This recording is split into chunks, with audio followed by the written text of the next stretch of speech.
Il s'agit d'une usine de traitement par flottation du spodumène d'une capacité de 300 TPJ.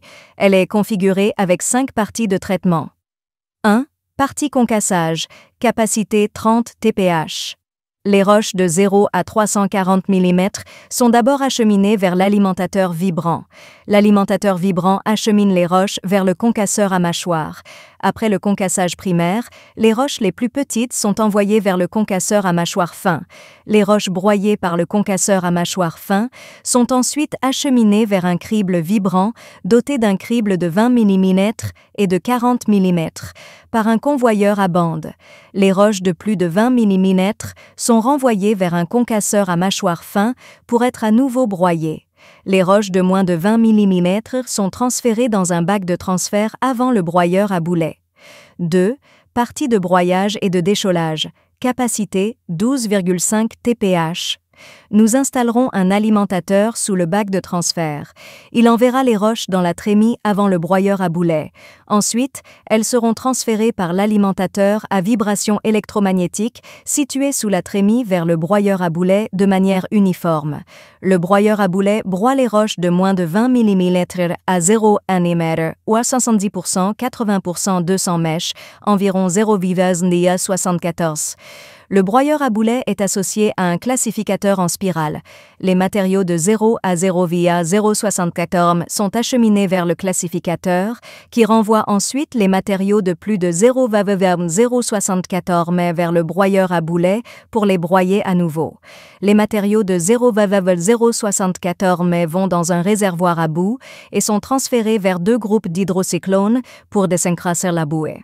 Ce client souhaite que la partie broyage soit également utilisée pour broyer le quartz et obtenir des granulométries plus fines par broyage à sec, comme 4 microns. Il y a un autre alimentateur sous le bac de transfert. Un autre broyeur à boulet sera plus long, plus de 6 mètres, pour garantir des tailles de sortie plus fines. Le broyeur à boulet doit avoir un revêtement en céramique et utiliser des billes en céramique en association avec un dépoussiéreur. Le produit final est ensuite expédié par un convoyeur à bandé.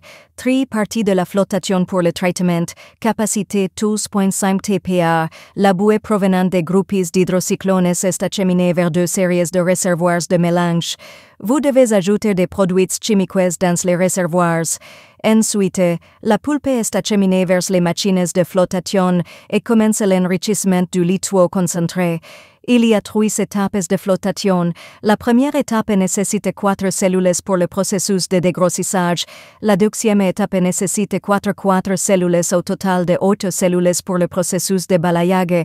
La dernière partie est le processus de nettoyage, qui nécessite 3 cellules au total de 7 cellules.